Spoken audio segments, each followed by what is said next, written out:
Nah, memang itu udah mati rasa semua itu. Waktu itu teman-teman sampai beliin es batu cari di kompres semua badan. Dan sempat mental saya turun waktu itu.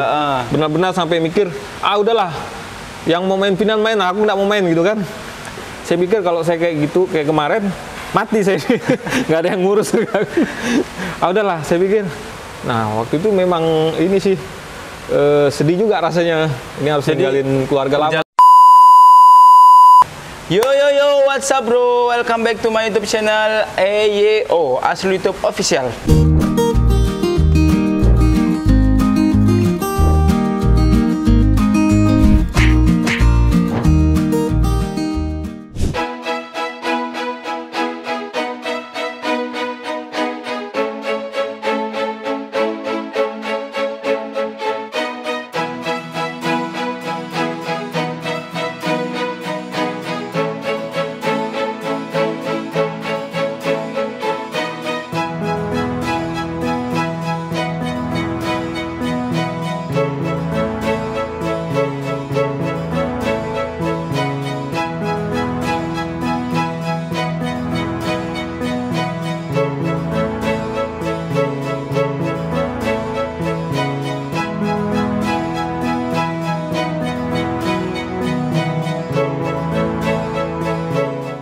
Oke, baiklah kawan-kawan semuanya. Akhirnya hari ini saya dapat kesempatan yang sangat spesial sekali. Karena di samping saya sudah ada salah satu budak Pontianak yang sudah mengharumkan nama Indonesia di ajang internasional, yang berhasil mendapatkan gold medal, medali emas di SEA Games 2019 Filipina. Oke, langsung saja tanpa berlama-lama, di samping saya sudah ada Bang Erik Gustam. Terus lo Bang. Ini dia budak Pontianak yang sudah mengharumkan nama bangsa Indonesia, terutama Kalimantan Barat, di cabang sambo. Nah, mungkin banyak kawan-kawan yang masih belum tahu cabang sambo itu seperti apa. Nanti kita akan tanya langsung kepada Bang Erik. Oke, Bang Erik, gimana kabarnya Bang? Alhamdulillah. Alhamdulillah, walaupun lagi pandemi, ya, tetap latihan masih Bang? Masih dong. Latihan masih. Karena buat jaga stamina kondisi, ya, kondisi tubuh. Jaga kondisi tubuh. Oke, Bang, mungkin untuk openingnya, untuk pembukaannya, perkenalan sedikit lah Bang. Nama, terus pekerjaan. Nah, silakan langsung Bang, biar kawan-kawan kenal. Ya, assalamualaikum warahmatullahi wabarakatuh. Kawan-kawan, nama saya Erik Gustam, atlet sambo, kemudian pekerjaan sehari-hari wira swasta. Apa lagi Bang? Wira swasta bidang apa nih Bang? Semua. Semua bisa lah. Ternyata. Semuanya bisa. Banyak, ada jualan juga, biasa jualan online. Jualan online juga. Oke. Melatih biasanya seringnya. Melatihnya sering masih. Oke, sip. Jadi itu perkenalan singkat dari Bang Erik Gustam. Nah, kita langsung saja nih Bang, langsung ke topik pembahasan kita di video ini. Pengalaman Abang nih di dunia olahraga itu, apakah langsung terjun ke sambo atau sebelumnya ada cabang-cabang yang lain sebelum terjun ke sambo? Seperti apa Bang? Memang dari kecil saya memang hobi bela diri ya. Dari keluar udah jurus-jurus sekali Bang. Dari dalam perut itu. Dari dalam perut udah kena tendang, udah bersilat. Dari kecil, dari SD, kemudian yang mulai serius itu waktu zaman kuliah. Awal bela diri itu yang mulai serius di judo. Jadi awalnya judo. Itu lo kuliah jurusan apa nih Bang? Ekonomi. Jadi ekonomi, jadi atlet. Lanjut Bang, judo. Di judo, kemudian karena memang saya serius di situ, saya melirik ke Brazilian Jiu-Jitsu, karena di situ kan mirip-mirip tuh. Memang ke BJJ. BJJ ya, Brazilian Jiu-Jitsu. Tekniknya kan hampir sama, karena dasarnya Brazilian Jiu-Jitsu kan awalnya dari judo juga.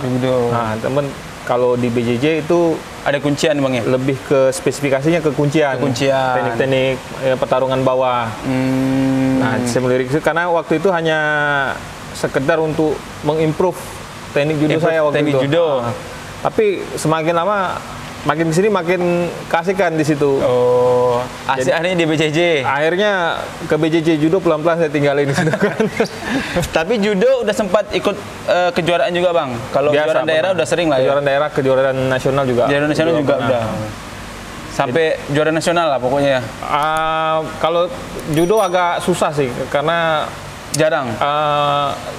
Persaingannya cukup. Oh, persaingannya ketat judo.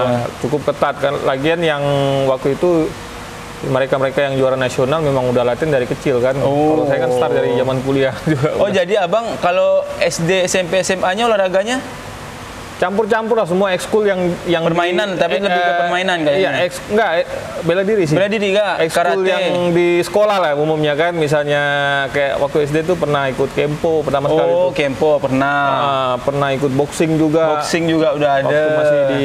Waktu dulu saya di Ketapang kan. Oh. Terus SMP ada main ke taekwondo, SMA juga pernah ikut karate, silat apa semua.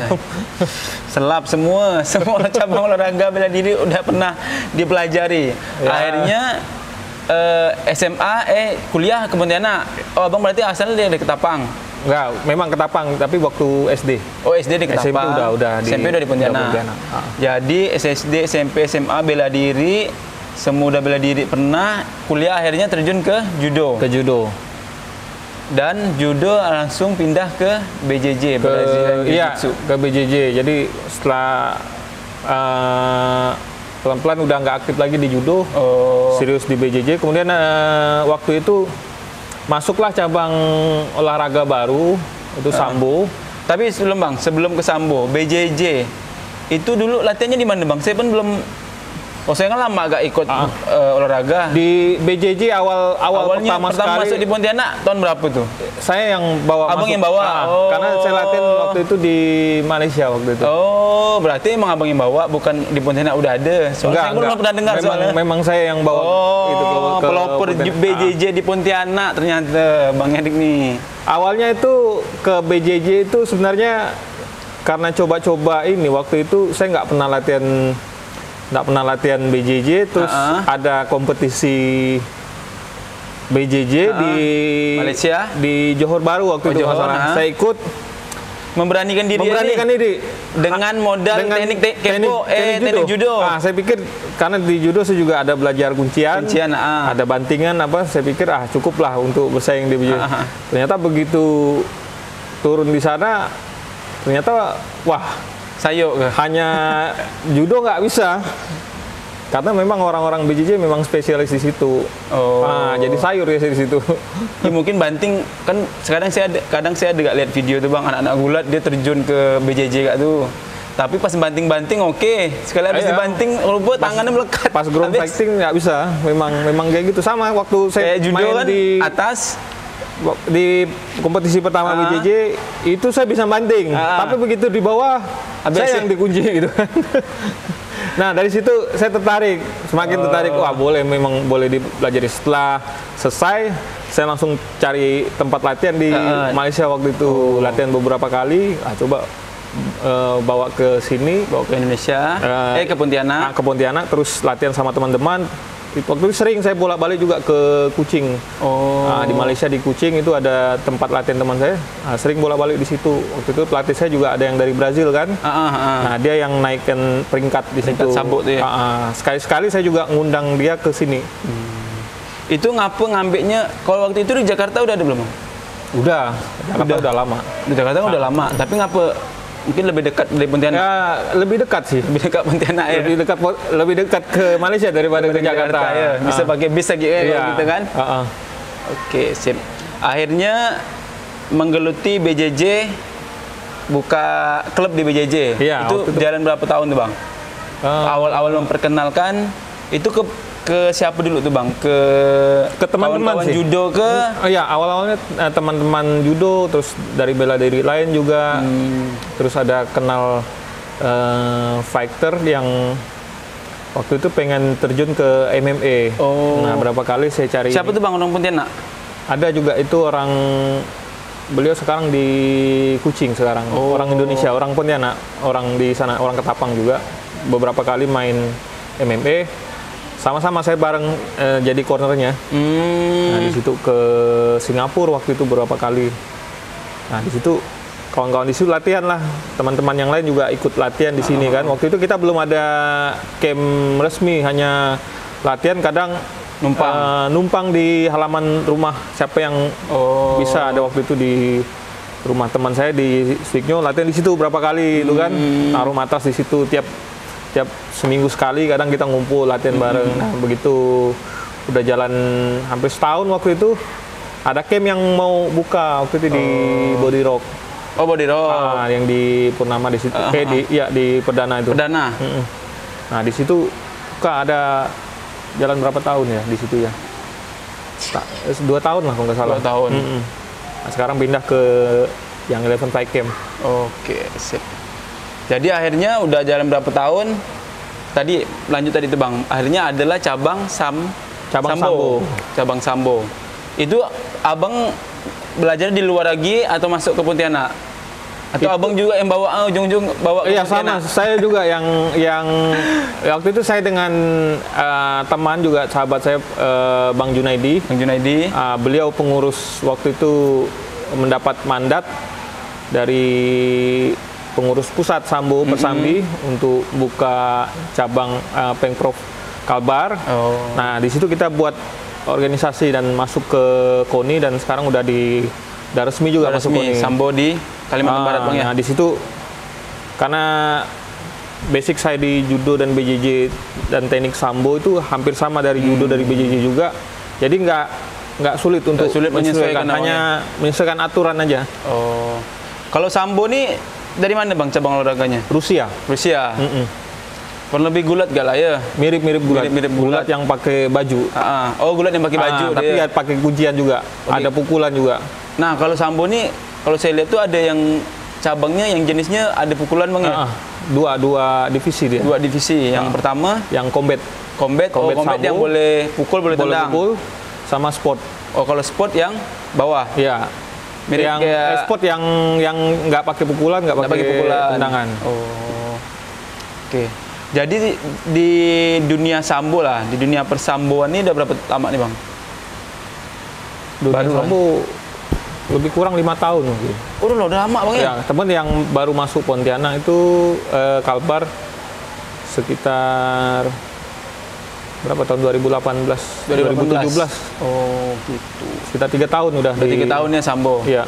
Oke, sip. Jadi perjalanan Bang Erik ini udah panjang sekali dari BJJ, judo, BJJ, Sambo. Akhirnya berhasillah lolos di seleksi nasional untuk memperkuat tim Indonesia di SEA Games 2019 Filipina. Ya. Nah, macam mana ceritanya Bang? Ini kalau ini ceritanya nggak panjang cerita ya. intinya. Panjang apa Bang? Panjang. Sebelum event SEA Games, dulu kan sempat ada Asian Games di Jakarta, kan Jakarta Palembang kemarin kan tahun 2018. Ya. Nah, saya pernah ikut seleksi di situ. Seleksi cabang Sambo juga. Sambo. Pernah ikut seleksi dan masuk. Lolos itu seleksi. Saya untuk tim Asian Games. Untuk Asian Games. Saya juara 2 waktu itu kan. Masuk kan diambil 1-2 itu. Cuman ternyata kelas spesialis saya di 74 kilogram. 74 kilo. Itu nggak dimainkan. Waktu itu di Asian Games hanya kelas 90 sama 57. Jadi 57 sama 90 2 kelas. 58. 58. Jadi cuma ada 2 kelas. Hanya 2 kelas. Pas kelas abang yang 74 tadi dimasukkan. Nggak dimainkan. Waktu itu kelas yang putranya hanya 2, yang ada putri juga 2 kalau nggak salah. Nah, jadi nggak jadi main ini. Sebenarnya pun masuk tim Asian Games juga. Sebenarnya ini dapat jatah di situ, tapi karena kuotanya untuk di kelas itu dihapus, jadi nggak dapat di situ. Nah, berlanjut setahun setelahnya ada seleksi lagi. Januari 2019. Nah, saya ikut tuh di situ. Seleksi untuk SEA Games. Seleksi untuk SEA Games. Nah, alhamdulillah waktu itu dapat medali emas, juara 1 kan, lolos. Nah, itu ada cerita sedikit agak unik dikit. Waktu itu saya ikutnya seleksi Sambo, terus mau ikut seleksi Jiu-Jitsu juga. Waktu itu ada seleksi untuk timnas Jiu-Jitsu juga, hanya beda 1 hari. Kalau nggak salah hari Sabtu yang sambo, hari Minggunya di Jiu-Jitsu. Yang sambo waktu itu di Puncak, di Ciloto kan. Nah, saya udah menang. Rencana malam balik ke Jakarta mau ikut seleksi Jiu-Jitsu.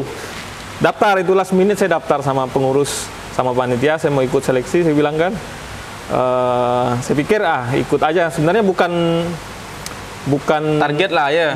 Bukan targetnya pengen masuk sambo, pengen masuk jadi atlet dua-duanya, enggak. Karena haus kompetisi tadi. Oh iya. Nah, karena saya pengen kompetisi aja kan. Syukur-syukur kalau masuk dua-duanya kan, tinggal saya pilih mau gabung di mana nanti. Kalau dua kan nggak boleh, Bang. Kalau dua kan nggak bisa. Cuman kan karena tertantang di situ. Udah ikut, udah daftar, oke, katanya udah masuk nama saya.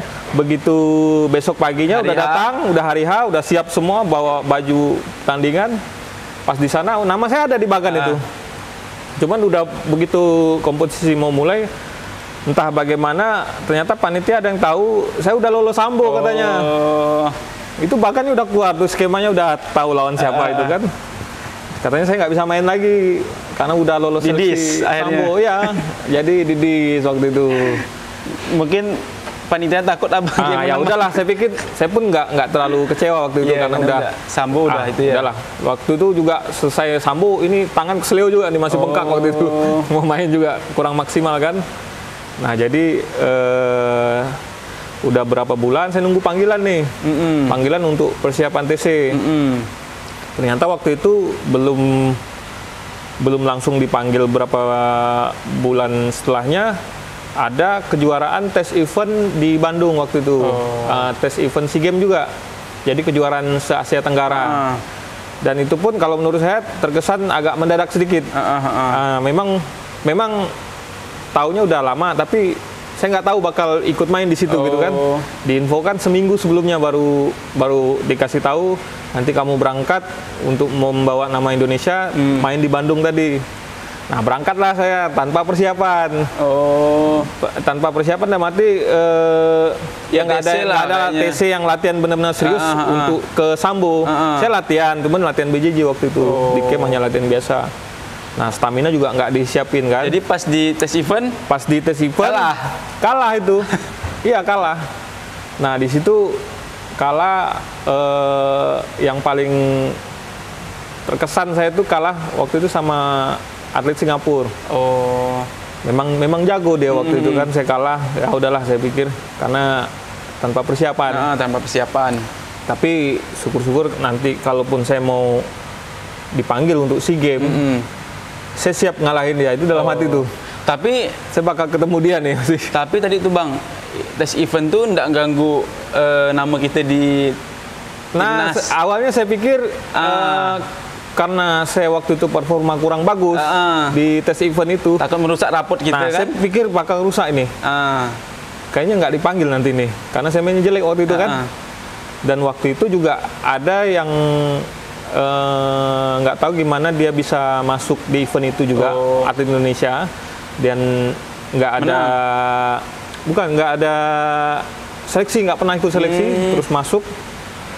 Taunya begitu berapa minggu setelahnya, di waktu keluar SK pemanggilan atlet, bukan nama saya dipanggil, nama si atlet tadi itu. Saya kan bingung juga kan, ini kok dia yang dipanggil gitu kan, bukan saya. Dia nggak pernah ikut seleksi, dan waktu main di tes event itu dia juga kalah. Kalah juga? Iya. Kira menang. Nah, waktu itu makanya saya bingung. Kalau dia menang mungkin kalau dia lebih menang bagus, masih masuk akal. Dia juga kalah sama waktu itu. Bedanya dia nggak ikut seleksi kan? Iya, nggak ikut seleksi nasional. Saya waktu itu sempat komplain sama pengurus di sini. Ini ada atlet yang dipanggil, dia nggak seleksi tapi dia masuk ke timnas. Itu gimana? Saya kan secara de facto udah menang seleksi kan, udah lulus kan. Komplain dari sini juga, komplain ke pusat kan. Ujung-ujungnya dibuatlah seleksi ulang. Nah, waktu itu ada 2 kelas di seleksi ulang. Kelas saya sama ada kelas 1 lagi. Nah, seleksi ulang. Abang ketemu sama ini yang tadi dimasukkan? Beda kelas? Enggak, yang dimasukkan itu pun ternyata karena dia sibuk pekerjaan, dia mengundurkan diri memang. Dan kelas saya memang diseleksi ulang juga. Nah, waktu itu pun ini ada sedikit lucu juga ceritanya nih. Itu mendadak juga tuh. Waktu itu saya posisi lagi liburan di kampung kan, di Ketapang kan. Dikasih tahu ada seleksi ulang. Dan sebenarnya harinya juga bentrok. Waktu itu saya mau ikut kompetisi Jiu-Jitsu juga di Kuala Lumpur. Sudah daftar, sudah beli tiket PP. Udah beli tiket PP tuh, udah persiapan. Jadi harinya tuh hari Jumat seleksi sambo, hari Sabtu kompetisi yang di Kuala Lumpur. Bingung saya. Nah waktu itu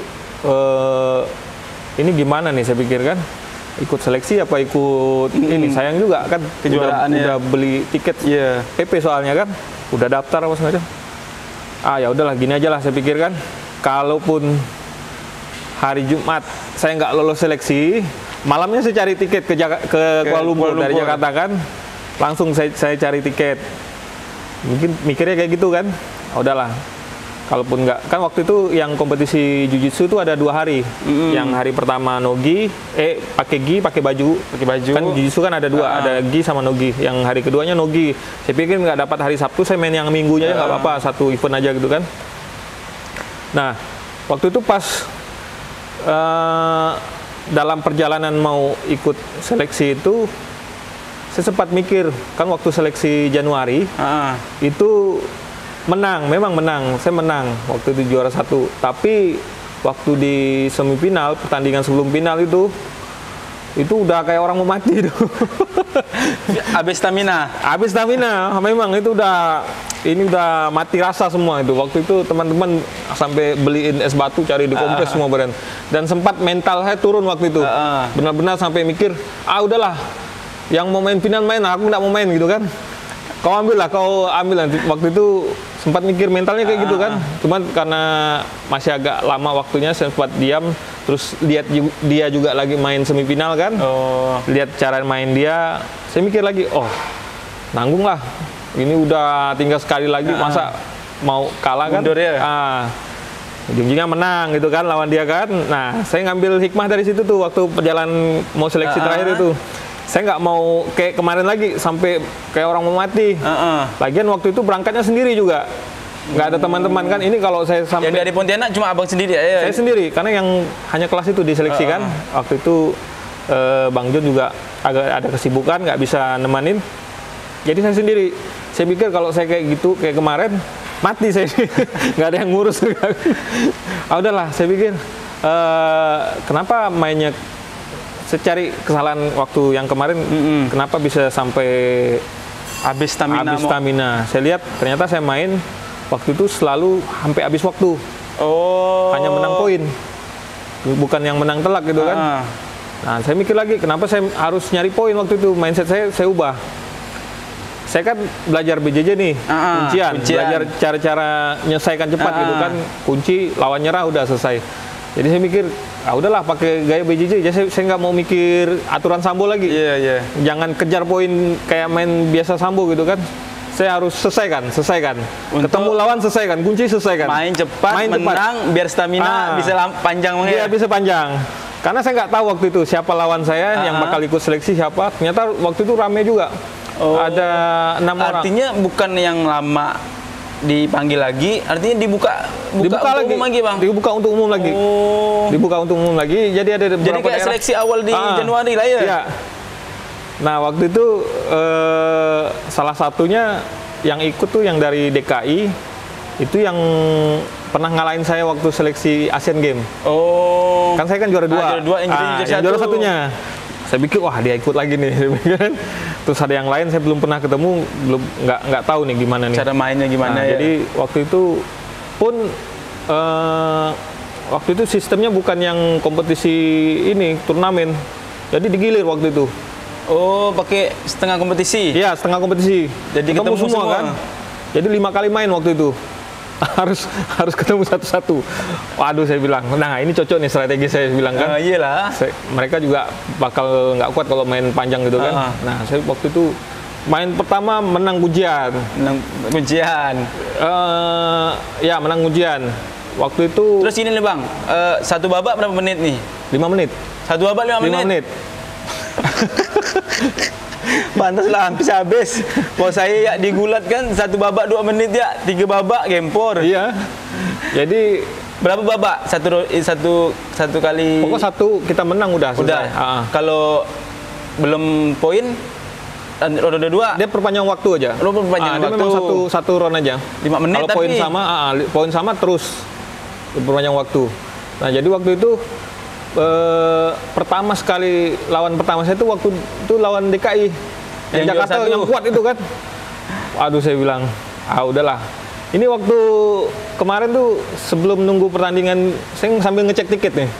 Mudah-mudahan jangan naik. Masih bimbang dengan Kuala Lumpur. Masih bimbang Kuala Lumpur. Waktu itu mau booking tiket kan, sambil nunggu saya dipanggil, mudah-mudahan jangan naik. Beli nggak ya, beli nggak. Nanti aja lah, habis main dulu kan, dia dulu main sekali. Nah, main pertama ternyata menang. Itu memang senang saya waktu itu karena menangnya kuncian. Saya bisa ngunci tangannya waktu sampai karena dia nahan sampai dia bunyi cedera. Itu kuncian tangan tuh sampai waktu itu saya pas wasit ngangkat tangan juga lawan masih di bawah, masih kesakitan dia. Nah, menang di situ itu mulai naik tuh. Mental saya mulai naik lagi nih. Karena kan yang pernah ngalahkan kita. Karena yang kuatnya udah saya kalahin nih. Yang lain walaupun belum tahu gimana kuatnya, bisa lah saya bilang kan karena yang paling kuat. Udah main kedua menang lagi kuncian, ketiga menang lagi. Sampai keempat, kelima yang terakhir itu semua menang kuncian. Dikunci dan semua lawan cedera. Sampai-sampai saya mikir gini, wah pasti orang-orang yang di sini nih pada bilang saya ini kasar, mainnya kasar. Ini anak kasar. Sampai nggak enak saya sampai ke pelatihnya minta maaf ini. Iya. Padahal memang enggak juga sih karena dia cedera kan karena dia nahan, Bang. Iya, karena dia nahan. Seharusnya kan kalau tepuk nggak mampu dah. Jadi memang waktu itu semua saya selesaikan dengan kuncian. Sikat pokoknya. Karena kalau saya main habis waktu mungkin baru 2 kali main itu udah habis tuh Bazu. Stamina udah turun. Cuma waktu itu memang udah 5 kali menang pun masih oke nih rasanya. Semangat ini ya. mau main 3-4 kali pun masih bisa saya pikir kan. Udah. Ya, mungkin karena termotivasi namun tadi tidak ada dipanggil ya. Jadi waktu itu udah menang, saya dinyatakan lolos.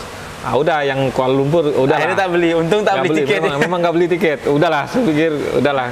Teman-teman udah ada yang berangkat juga di sana. Tapi tiket yang awal beli angus lah ya. Angus semua tuh. Jadi saya bilang saya nggak bisa datang, saya lolos seleksi SEA Games. Udah, jadi waktu itu dikasih kesempatan untuk pulang dulu berapa hari ketemu keluarga pamit. Karena memang sebagian yang lain juga udah mulai masuk ya, karena abang tes kompetisi ulang nih kan? Karena saya seleksi ulang. Yang lain udah masuk sebagian. Jadi saya kasih pulang nggak sampai seminggu waktu itu. Nah, waktu itu memang ini sih sedih juga rasanya.